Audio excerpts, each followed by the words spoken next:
Dear students, very good morning to all of you. I hope you are doing very well at your home. So I have come up with the next topic of this dialectic properties of matters. So in previous lectures, actually, if you go back, so I have defined the electrical susceptibility, electric displacement vector, then dielectric constant. Then I have defined the Gauss law of electrostatic in dielectric medium. So in Gauss law of electrostatic in dielectric medium, if you look back, so that was basically that is divergence of D is equal to rho. So if you go back to the free space, that was divergence of E is equal to rho upon epsilon 0. The only difference is that here there is no epsilon. That epsilon is basically absorbed in the displacement vector D. So I have defined the displacement vector D, that was basically epsilon 0 E plus P, where P was the polarization vector. Remember, this polarization concept of polarization vector used to come when your medium is dielectric, means when you apply electric field, the material get polarized. When this material get polarized, then only we get basically polarization vector. So then displacement vector used to come. If let us say material is not polarized, let's say vacuum medium is there. If there is a vacuum medium, then we know if there is no material to polarize, so there will be no bound charges.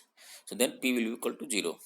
If this P will be equal to 0, that means D is equal to epsilon 0 E. So again your Gauss law will become Gauss law in dielectric will become same Gauss law in vacuum. So that is divergence of E is equal to rho upon epsilon 0. So that is the Gauss law in dielectric medium and Gauss law in free space. So let us, with these words, let us in this lecture I will try to solve one numerical problems, one problem related to the Gauss law in dielectric medium. So that is basically application of Gauss law. So I will solve one problem. So I will advise you to solve several other problem which is basically in Griffith books. So you go and based on this numerical problem, you solve the all problem of Griffith books, which is given into the Griffith book. Okay.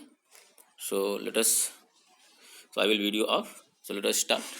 So here problem is what, that is basically given a metal sphere of radius a carries a charge q. It is surrounded out to a radius b by a linear dielectric medium of permittivity epsilon. Find the potential at the center, that is relative to the infinity.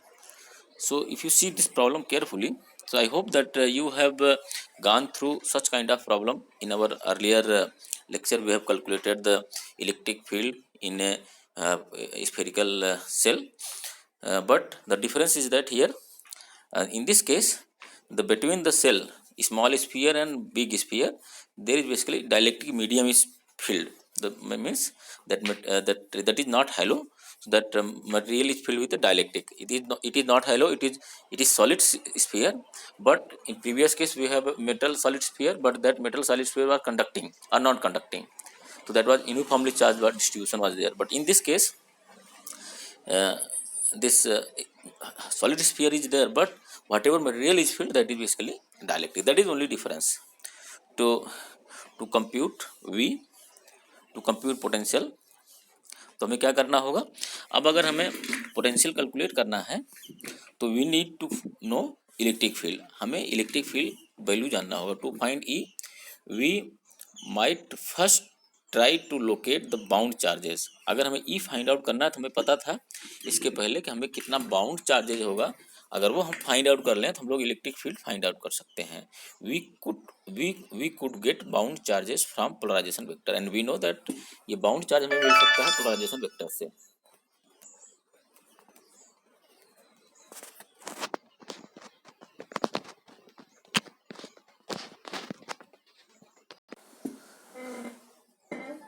So but we can't calculate polarization vector P unless we already know electric field. So polarization vector हम लोग तभी calculate कर सकते हैं जब तक हमें electric field की वैल्यू नहीं नो पता हो. ठीक है. So we seems to be in bind. तो हमें क्या, हम यहाँ पे एक बधे हुए हैं कि इलेक्ट्रिक फील्ड कैलकुलेट करें, पोलराइजेशन वेक्टर कैलकुलेट करें. तो what we do is the free charge Q and fortunately the arrangement is spherical symmetry, so we can apply the Gauss law. तो अब क्या करेंगे, इसमें गॉस लॉ हम लोग जो है डायलेक्ट्रिक मीडियम में गॉस लॉ अप्लाई कर सकते हैं, क्योंकि ये स्फेरिकल सिमेट्री है या सिलेंड्रिकल सिमेट्री है या आपका प्लेन सिमेट्री है, कोई भी सिमेट्री हो। हम लोगों ने 3 तरह के प्रॉब्लम्स को सॉल्व किए हैं गॉस लॉ में, इधर स्फेरिकल सिमेट्री और प्लेन सिमेट्री और सिलेंड्रिकल सिमेट्री, और कोई भी सिमेट्री हो अगर तो वहाँ पर हम लोग गॉस लॉ अप्लाई कर सकते हैं। तो यहाँ पे हमने देखे अगर तो हमने यहाँ पे गॉस लॉ अप्लाई कर रहे हैं, ठीक है। तो गॉस लॉ अगर अप्लाई करें तो if you see, so this is the Gauss law. Okay, so I will change the, so I have written surface integral of d dot dA is equal to qf enclosed, where qf enclosed is the basically free charge enclosed within the dielectric medium. So inside metal sphere, of course we have seen that displacement vector, electric field vector and polarization vector we know that is equal to 0, because if अगर metal sphere है तो metal के अंदर जो है electric field 0 होता है, और मेटल पोलराइज नहीं हो सकता, क्योंकि इसमें अगर इलेक्ट्रिक फील्ड लगाएंगे तो जो कंडक्टर है तो जो भी चार्जेस होंगे वो सरफेस पे आ जाएंगे, तो वहाँ पे पोलराइजेशन भी नहीं होगा, क्योंकि वहाँ पे bound charge minus divergence of P, जो बाउंड चार्ज है वो भी 0 है, ठीक है। तो सरफेस बाउंड चार्ज भी नहीं होगा तो इलेक्ट्रिक फील्ड 0 होगा, और सरफेस बाउंड चार्ज भी 0 होगा और वॉल्यूम बाउंड चार्ज भी 0 होगा, तो इलेक्ट्रिक फील्ड 0 होगा। तो इट मीन्स तो electric field vector P vector and D vector, अगर मेटल्स केस होता, मेटल होता तो ये सभी 0 होते, ठीक है। तो it means we can find out the we can apply the Gauss law in dielectric. अगर लिखें तो surface integral of D dot D A is equal to Q F enclose. तो यहाँ पे एरिया वेक्टर है, area vector basically will point toward the radius of the sphere, और Q enclose letter से total that Q charge is basically that is given a metal sphere of radius A carries A charge Q. तो इसमें problem में दिया है कि जो sphere है, ये वाला स्फीयर, छोटा वाला स्फीयर जिसमें डायलेक्ट्रिक भरा है, ये चार्ज क्यू रखता है। तो this Q charge is basically that is free charges, actually this is not bound charges, this is the apart from the bound charge. ये बाउंड चार्ज के अलावा क्यू चार्ज इस पर ऑलरेडी दिया हुआ है, तो ये क्यू चार्ज हमें पता हो गया, ठीक है। तो हम लोग गॉस लॉ अप्लाई कर सकते हैं अब डायलेक्ट्रिक। तो डी डॉट वेक्टर और डी ए वेक्टर दोनों एक ही डायरेक्शन में रहेगा, तो D dot D into 4πr² is equal to Q. तो D is equal to Q upon 4πr²। अगर डी वेक्टर लिखे तो D vector is equal to Q upon 4πε0 R unit vector, ठीक है। And this is valid when this value R is basically less than the A, R is greater than ए, ठीक है। जब ये value R A से बड़ी है तो ये हमने यहाँ पे गॉसियन सरफेस बनाया। अगर आप देखें तो गॉसियन सरफेस हमने डॉटेड लाइन से बनाया है, तो टोटल चार्ज इंक्लोज कर रहा है उस गॉसियन सरफेस में, then we have applied.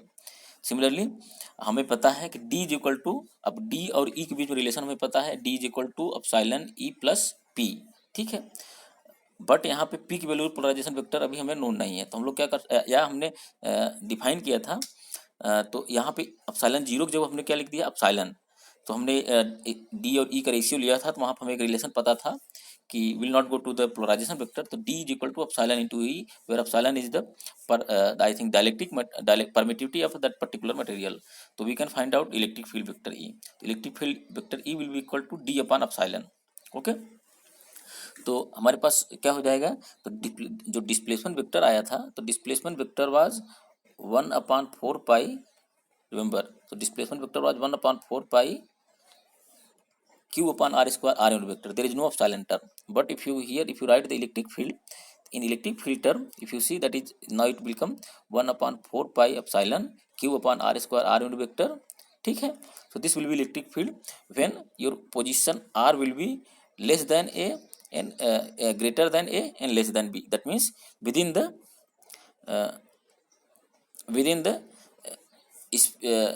both sphere. Similarly, we can write the electric field that is 1/4 epsilon 0 q upon r² r unit vector when r is greater than b. Why here I have taken, if you remember, if you see carefully, तो इन above equation यहाँ पे epsilon है और यहाँ पे epsilon 0 है। क्यों epsilon 0 यहाँ पे लिया है, अब तो यहाँ पे टोटल चार्ज तो क्यू दोनों, अगर बाहरी, अगर जब आर बाहर होता, बी के भी बाहर होता, तो क्या होता कि अगर आर यहाँ लेते हम, ठीक है, तब ये पूरा स्फीयर में क्यू चार्ज, छोटे वाले स्फीयर में क्यू चार्ज भरा हुआ है, ठीक है। लेकिन अब जब बाहर पॉइंट लेंगे तो बाहर पॉइंट में हमारा पास चूंकि पोलराइजेशन का कोई रोल नहीं है, यहाँ पे हमें पता नहीं है, तो क्यू चार्ज दिया है, तो अगर कैलकुलेट करेंगे तब बाहर जब कैलकुलेट करेंगे तो यहाँ पे एप्सिलॉन जीरो का टर्म आपको लेना पड़ेगा, ठीक है। That is why here I have taken epsilon zero. So potential at the centre of the centre, therefore हम लोग कैलकुलेट कर सकते हैं पोटेंशियल कहाँ से दिया, प्रॉब्लम में दिया है you have to calculate potential from infinity relative to the infinity. तो अगर पोटेंशियल कैलकुलेट करें हम लोग लिख सकते हैं v is equal to minus infinity to zero that is centre of the sphere that is E dot D L, ठीक है। तो ये पोटेंशियल की डिफिनेशन होती है। तो हम लोग अब ई की वैल्यू में पता है, हम लोग इसको ब्रेक कर सकते हैं कहाँ से कहाँ, पोटेंशियल इज इक्वल टू, अब now will come from infinity to B point means that big sphere E dot D L minus and then B to A पे जाएंगे, बड़े स्फीयर से छोटे स्फीयर पे जाएंगे E dot D L and then छोटे sphere से centre पे जाएंगे that is E dot D L. अब तीनों में हमें इलेक्ट्रिक फील्ड के बारे में जानकारी है, ठीक है।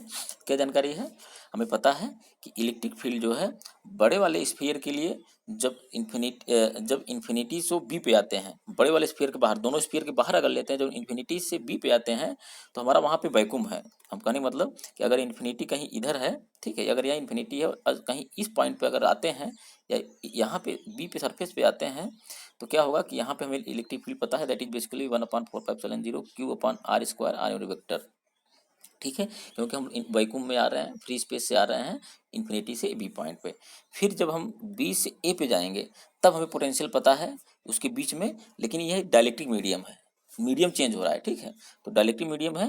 और फिर जब ए से जीरो पे जाएंगे, क्योंकि इसके अंदर स्फीयर के अंदर कुछ चार्ज नहीं है, क्योंकि हमें पता है कि हमें बाउंड चार्ज के बारे में जानकारी नहीं है, तो वहाँ कोई भी चार्ज अभी है नहीं, तो इसके अंदर अगर इलेक्ट्रिक फील्ड कैलकुलेट करेंगे, मतलब फाइंड आउट करने की कोशिश करेंगे तो जीरो हो जाएगा, क्योंकि जो भी चार्ज हमने दिया है, ठीक है, ये बोल रहा है a metal sphere of radius A carries A charge Q, तो ये जो अंदर वाला स्फीयर वो मेटल स्फीयर है, तो अगर इस पर जो भी चार्ज देंगे वो सरफेस पे आकर साइड करेगा, ठीक है। इसीलिए यहाँ पे जब इस मेटल स्फीयर के बाहर लेंगे जिसमें डाइलेक्ट्रिक भरा हुआ, अगर यहाँ पे लेंगे तो टोटल क्यू चार्ज देखेगा, ठीक है। तो कैलकुलेट करेंगे तो सब वैल्यू सब्स्टिट्यूट करेंगे, v is equal to minus infinity to B Q upon 4πε1 Q pi 4πε0 1/r² dr that is for infinity to B आएंगे, तो यहाँ पे एप्सिलॉन का टर्म है, ठीक है, ये वाला term.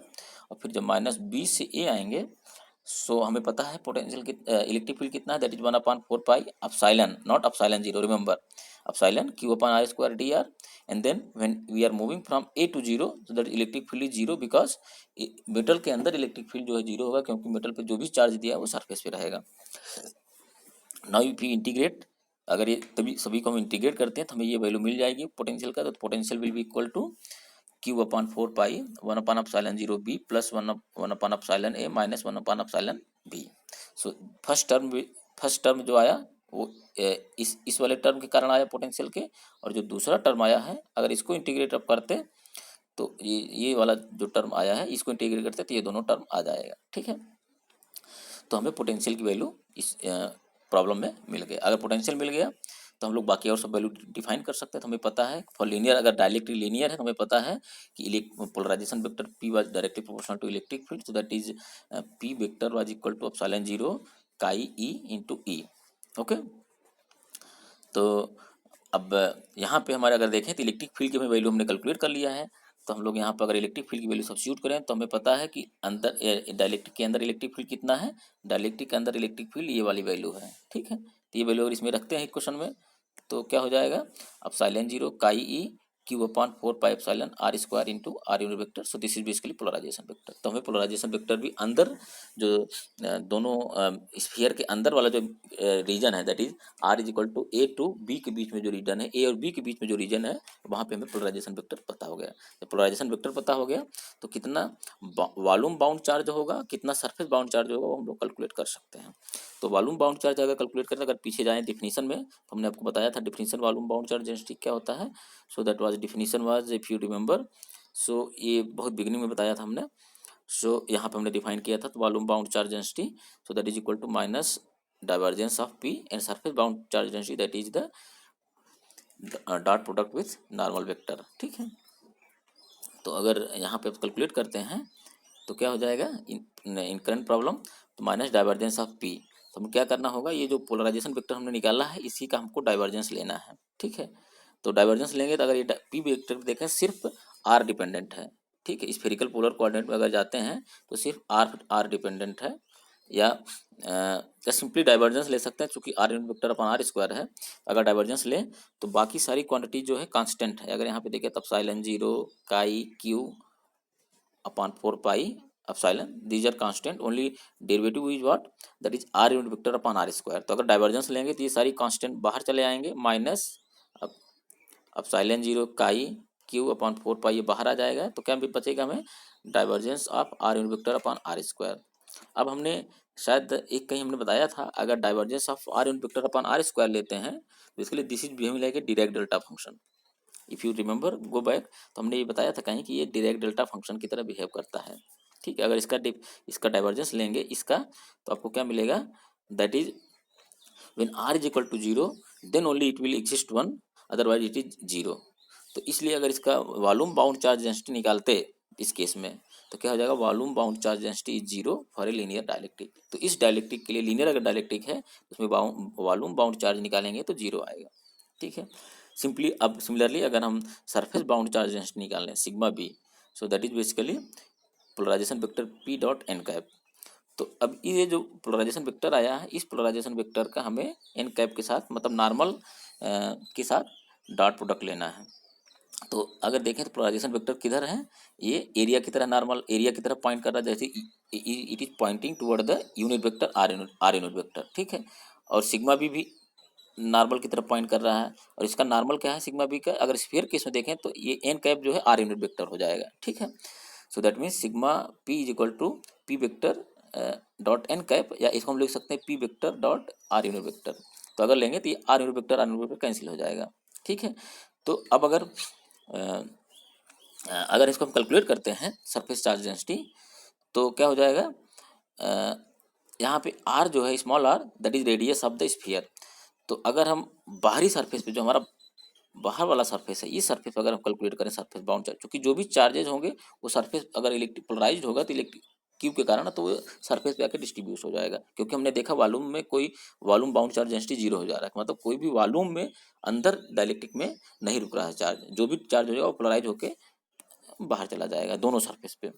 So that is why if you calculate the surface bound charge density at outer surface, तो that is epsilon 0, just R unit vector cancel हो जाएगा, मतलब 1 हो जाएगा, तो epsilon 0 chi Q upon 4 pi epsilon B square, ये आपको हमको मिल जाएगा बाहरी वाले सरफेस पे। जस्ट हमने आर की जगह पे, आर स्क्वायर की जगह पे बी, आर की जगह बी रख दिया, और आर यूनिट वेक्टर और एन कैप 1 हो गया। सिमिलरली अगर अंदर वाले स्फीयर के केस में रखते हैं, ठीक है, तो अब अंदर वाले केस में जाएंगे तो क्या हो जाएगा, again P dot N cap है, तो यहाँ पे भी एन कैप जो है आर यूनिट वेक्टर है, यहाँ पे भी R unit vector N cap है, बट यहाँ पे आर की जगह जो ये स्मॉल आर है, इसकी जगह क्या हो जाएगा, इसकी जगह पे स्मॉल ए हो जाएगा, तो हमने रख दिया। तो that is epsilon 0 chi Q upon 4 pi epsilon A square, ठीक है। यहाँ पे एक चीज़ और देखिए, यहाँ पे हमने माइनस साइन रखा है, if you see this negative sign, why this is negative sign, negative sign इसलिए रखा है, if you see go back to the problem, अगर हम क्यू चार्ज जो है प्लस स्मॉल स्फीयर पे अगर क्यू प्लस क्यू चार्ज रखते हैं, ठीक है, तो because of this plus Q charge electric field जो डेवलप होगा, तो इस प्लस क्यू चार्ज को कैंसिल करने के लिए ऑब्वियसली जो इंड्यूस चार्ज होगा, सॉरी जो चार्ज पोलराइज्ड होगा, तो ये जब डाइलेक्ट्रिक पोलराइज्ड होगा तो ये इंड्यूस चार्ज बनेगा, मतलब डाइपोल बनेंगे। डाइपोल कैसे बनेंगे, अब वो डिपेंड करेगा इलेक्ट्रिक फील्ड किधर से किधर काम कर रहा है। तो यहाँ पे इलेक्ट्रिक फील्ड आर की तरफ टेंड कर रहा है, तो ये इलेक्ट्रिक फील्ड जो इसके कारण आ रहा है, electric field is pointing in this direction. It means जो पॉजिटिव चार्ज होगा वो बाहरी सरफेस स्फीयर के सरफेस पे जाएगा, और नेगेटिव चार्ज छोटे वाले स्फीयर के सरफेस पे जाएगा। So these are basically bound charges, remember, so this are bound charges which is induced to the electric field. तो ये बाउंड चार्ज, इसीलिए यहाँ पे हमने जो है दूसरे वाले स्फीयर पे हमने नेगेटिव चार्ज कर दिया है, ठीक है।